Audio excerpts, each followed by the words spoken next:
शर्मा और हम सीख रहे हैं बेसिक कम्युनिकेशन इन इंग्लिश। आज इस वीडियो में हम सीखेंगे बहुत ही कॉमन बॉडी पार्ट्स और बॉडी कंडीशंस या डिजीज बीमारियों के बारे में। आजकल हम इंग्लिश तो बोल लेते हैं लेकिन ऐसी बहुत सी बेसिक चीजें होती है जिसे हम सीखना भूल जाते हैं। So don't worry, I am here. आइए जल्दी से शुरू करते हैं। आज इस वीडियो में हम सीखेंगे कि अगर आपके सर में दर्द हो रहा है, आपके पेट में दर्द हो रहा है, तो इसे आप इंग्लिश में कैसे बोलेंगे।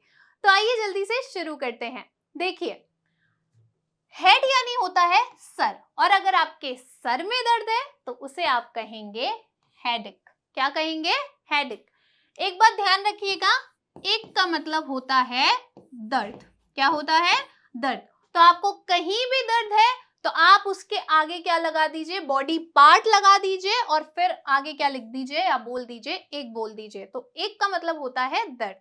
तो फिर से रिवाइज कीजिए कि हेड यानी होता है सर, और अगर आपके सर में दर्द है तो इसे आप क्या बोलेंगे? हेडेक बोलेंगे। आगे चलते हैं। अगला है हमारा बाल यानी होता है हेयर। क्या होता है? हेयर। और अगर आपके बाल झड़ रहे हैं, जो कि आजकल बहुत से लोगों के झड़ते हैं, तो उसे इंग्लिश में कहते हैं हेयर फॉल। क्या कहते हैं? हेयर फॉल होना। ठीक है, हेयर यानी बाल और हेयर फॉल यानी बाल झड़ना। आगे चलते हैं। आप अपने चेहरे को इंग्लिश में कहेंगे फेस, और अगर आपके फेस पर हो गया है कोई दाना तो वो कहलाएगा पिंपल। क्या कहलाएगा? पिंपल। और अगर आपको इसको बहुवचन बनाना है तो फिर ये क्या बन जाएगा? पिंपल्स बन जाएगा। ठीक है, अगर बहुत सारे दाने हैं जैसे यहाँ पर इस बेचारी लड़की के हैं तो ये सब क्या है? पिंपल्स हैं। और अगर एक कोई आपको फेस पे स्पॉट हो गया है, दाना हो गया है, तो वो क्या कहलाएगा? वो कहलाएगा पिंपल। आगे चलते हैं। आप कान को इंग्लिश में कहते हैं ईयर। क्या कहते हैं? ईयर। और अगर आपके कान में दर्द है तो आप उसे इंग्लिश में कहेंगे ईयरिक। क्या कहेंगे? ईयरिक। मैंने आपको बोला था एक का मतलब क्या होता है? दर्द होता है। तो आपके किस में दर्द है? कान में दर्द है, तो आप क्या कहेंगे? ईयर एक बोलेंगे। ठीक है, आगे चलते हैं। आप नाक को इंग्लिश में बोलते हैं नोज, और आपके जो नाक के छिद्र होते हैं उससे आप इंग्लिश में बोलते हैं नॉस्ट्रल्स। क्या बोलते हैं? नॉस्ट्रल्स बोलते हैं। ये तो आपकी क्या है? ये तो आपकी नाक है, और ये जो आपके छिद्र हैं ये क्या कहलाते हैं? ये नॉस्ट्रल्स कहलाते हैं। क्या कहलाते हैं? नॉस्ट्रल्स कहलाते हैं। और नॉस्ट्रल्स में आपको क्या होता है? जुकाम होता है, जिसे आप इंग्लिश में कहते हैं कोल्ड। तो अगर अब आपको जुकाम हो जाए तो आप ये मत कहिए कि आपको जुकाम हो गया, आप क्या कहिए? आई हैव अ कोल्ड, कि मुझे क्या हो गया है? मुझे जुकाम हो गया है, कोल्ड हो गया है। आगे चलते हैं। अगला है हमारे पास, मुंह को आप इंग्लिश में कहते हैं माउथ, और जब आपको खांसी होती है वो कहलाता है कॉफ। क्या कहलाता है? कॉफ। ठीक है, ध्यान रखिएगा, कोल्ड यानी जुकाम और कॉफ यानी खांसी। तो अगर आपको दोनों साथ में है तो क्या बोलेंगे? आई हैव कोल्ड एंड कॉफ। ठीक है, मुंह यानी माउथ, खांसी यानी कॉफ। आगे चलते हैं। अगला है, मान लीजिए कि जब आपको जुकाम होता है उसके साथ साथ में आपको बुखार होता है और आपके बॉडी में पेन होता है, तो फिर बॉडी दर्द करती है, तो वो क्या कहलाता है? वो फ्लू कहलाता है। क्या कहलाता है? फ्लू कहलाता है। जब आपको जुकाम हो, उसके साथ में बुखार हो, और बुखार के साथ में क्या हो? आपको बदन दर्द हो। बदन दर्द को इंग्लिश में क्या कहते हैं? बदन दर्द को कहते हैं बॉडी पेन। जब आपके पूरे बदन में दर्द हो, आपकी पूरी बॉडी में दर्द हो, तो आप उसे क्या कहेंगे? बॉडी पेन कहेंगे। और सिर्फ अगर आपको बुखार है उसे आप कहेंगे फीवर। क्या कहेंगे? फीवर। ध्यान रखिएगा, अगर आपको जुकाम है, बॉडी पेन है, फीवर है, तो वो कहलाएगा फ्लू, और सिर्फ बुखार है तो वो कहलाएगा फीवर। ठीक है, आगे चलते हैं। दांत को हम इंग्लिश में कहते हैं टीथ। क्या कहते हैं? टीथ। एक बात ध्यान रखिएगा, जो टीथ है वो क्या है? बहुवचन है, प्लूरल है, यानी कि आपके जितने भी दांत हैं उन सबको मिलाकर आप क्या बोलते हैं? टीथ बोलते हैं। अगर आपको सिर्फ एक दांत के बारे में बोलना हो तो उसे आप कहेंगे टूथ। क्या कहेंगे? टूथ। अगर आपके किसी दांत में दर्द है तो आप क्या कहेंगे? टूथ एक कहेंगे। क्या कहेंगे? टूथ एक कहेंगे। तो टूथ यानी क्या होता है? एक दांत, और टीथ यानी आपके सारे दांत। ठीक है, आगे चलते हैं। गले को इंग्लिश में कहते हैं, ये जो आपका गला होता है उसे हम इंग्लिश में कहेंगे थ्रोट, और अगर आपका गला खराब हो गया है तो उसे आप इंग्लिश में कहेंगे सोर थ्रोट। क्या कहेंगे? Sore throat. ठीक है, सोर यानी खराब होना और थ्रोट यानी गला। ध्यान रखिए, अगर आपके गले में खांसी हो गई उससे भी आपका गला खराब हो सकता है, कभी आपको ऐसे खिचखिच होती है वो भी गला खराब होना होता है, तो उन सभी को आप क्या बोल देंगे? सोर थ्रोट बोल देंगे। आगे चलते हैं, अगला है, आप अपनी गर्दन को क्या कहते हैं? गर्दन को कहते हैं नेक। क्या कहते हैं? नेक। और अगर आपकी गर्दन में दर्द है तो वो क्या क्या बन जाएगा? वो बन जाएगा नेक पेन बन जाएगा। क्या बन जाएगा? नेक पेन बन जाएगा। अब आपने देखा होगा कई लोगों को सर्वाइकल पेन होता है। सर्वाइकल पेन कैसे? आजकल तो लोग फोन बहुत ज्यादा यूज करते हैं, तो सारे टाइम गर्दन को ऐसे रखते हैं, है ना? तो इससे क्या होता है, हमारी गर्दन से लेकर हमारी पीठ पूरे में दर्द होने लगता है। तो इस पूरे दर्द को हम क्या कहते हैं? इसे हम कहते हैं सर्वाइकल पेन, जो गर्दन से शुरू होता है, जो गर्दन में होता है और बैक तक रहता है। ठीक है, अगर आपके गर्दन में भी है, अगर आपको यहाँ तक के हिस्से में भी है, थोड़ा सा शोल्डर में भी है, तो ये भी क्या कहलाएगा? ये भी सर्वाइकल पेन कहलाएगा। ठीक है, आगे चलते हैं, कंधे को आप इंग्लिश में कहते हैं शोल्डर। क्या कहते हैं? शोल्डर। और बाह को आप इंग्लिश में कहते हैं आर्म। क्या कहते हैं? आर्म। कंधे को कहेंगे शोल्डर, बाह को कहेंगे आर्म। आगे चलते हैं, हाथ को आप इंग्लिश में कहते हैं हैंड। क्या कहते हैं? हैंड। उंगली या उंगलियों को आप क्या कहते हैं? उंगली है तो फिंगर, और बहुत सारी उंगलियां, सारी उंगलियों की आप बात कर रहे हैं तो आप क्या कहेंगे? फिंगर्स कहेंगे। अगर एक उंगली कहना है तो क्या कहेंगे?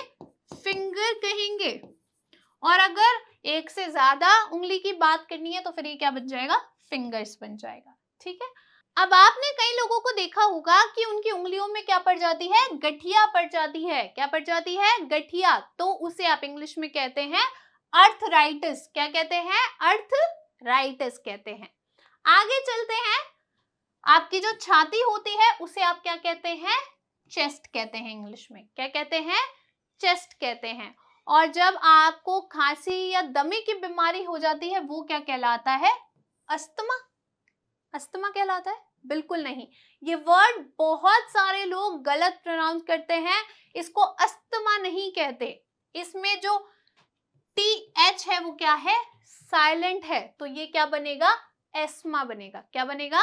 एस्मा बनेगा। ठीक है, कई लोग इसे एस्मा बोलते हैं, कई लोग एस्मा बोलते हैं, आप कुछ भी बोल सकते हैं, लेकिन ये एस्थमा नहीं होता, अस्थमा भी नहीं होता। यहाँ पे जो TH है वो साइलेंट रहेगा, इसे आप एस्मा बोलेंगे।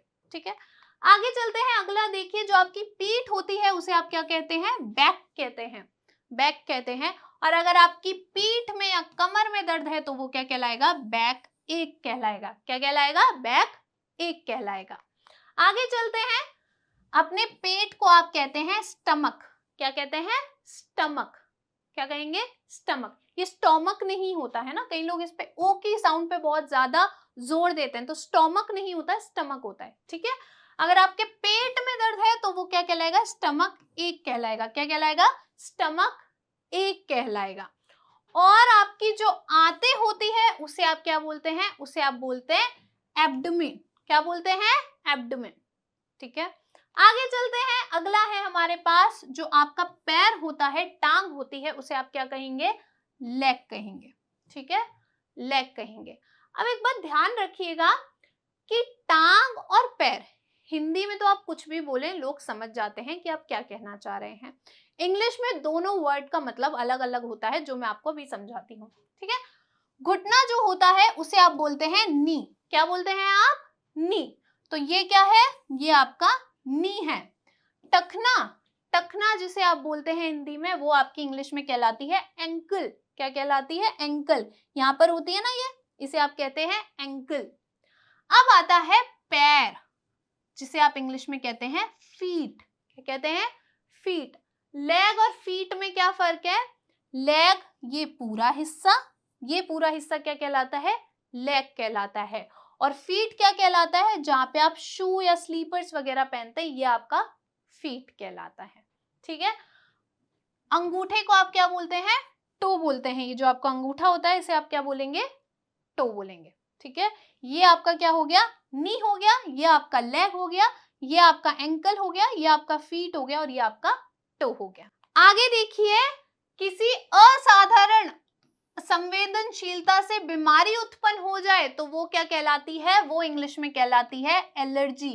क्या कहलाती है, एलर्जी कहलाती है। जैसे कई लोगों को धूल मिट्टी डस्ट से क्या होती है, एलर्जी होती है। धूल में जाते उन्हें खांसी आने लगती है, आंसू आने लगते हैं, तो उन्हें क्या होती है, डस्ट से एलर्जी होती है, यानी कि वो असंवेदनशील हो जाते हैं डस्ट को लेकर, धूल मिट्टी को लेकर। ठीक है। अगला है हमारा, जब आपको दिल की कोई बीमारी हो तो वो हार्ट डिजीज कहलाती है। डिजीज का मतलब होता है बीमारी। ठीक है।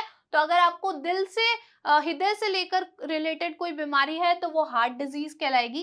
कैंसर को हम इंग्लिश में भी कैंसर ही कहते हैं। और बहुत मीठा खाने से जो आपको मधुमेह होता है उसे आप इंग्लिश में कहते हैं डायबिटीज। क्या कहते हैं आप, डायबिटीज। ठीक है। अगर आपको कोई हृदय की, दिल की बीमारी है तो हार्ट डिजीज कहलाएगी। कैंसर को आप इंग्लिश में भी कैंसर ही बोलते हैं। बहुत ज्यादा मीठा खाने से जो मधुमेह होता है उसे आप इंग्लिश में डायबिटीज कहते हैं। आगे चलते हैं। अगला है, जब आप क्या होते हैं, बहुत ज्यादा भयभीत होते हैं, बहुत ज्यादा चिंता में होते हैं, तो वो इंग्लिश में कहलाती है, वो सिचुएशन इंग्लिश में कहलाती है एंग्जाइटी।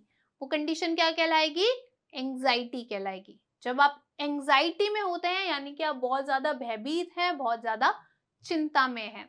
और एक और होता है, जब आप विषाद का भाव महसूस करते हैं या अवसाद। अवसाद यानी अकेलापन सा महसूस करते हैं, आपको कोई चीज अपने आसपास अच्छी नहीं लगती, वो कंडीशन कहलाती है डिप्रेशन।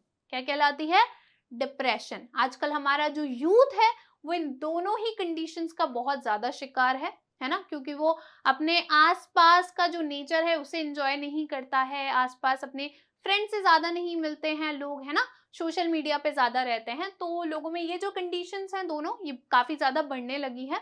तो आई विल सजेस्ट यू कि थोड़ा सा फ्रेंड्स के साथ, फैमिली के साथ टाइम बिताइए और इन कंडीशन से दूर ही रहिए। ठीक है। तो ध्यान रखिएगा, जब आपको बहुत ज्यादा किसी चीज से भय लगे, डर लगे या बहुत ज्यादा चिंता में हो, टेंशन में हो, तो वो कंडीशन एंग्जाइटी होती है। और जब आप बहुत अकेला सा महसूस करते हैं, आपको कोई चीजें अच्छी नहीं लगती, आपको अलग अलग अकेला ही अच्छा लगता है, वो कंडीशन आपकी डिप्रेशन कहलाती है। आई होप आपको ये वीडियो काफी यूजफुल लगा होगा और बहुत सारी नई चीजें सीखने को मिली होगी। मैं आपसे मिलूंगी नेक्स्ट वीडियो में, तब तक थैंक यू।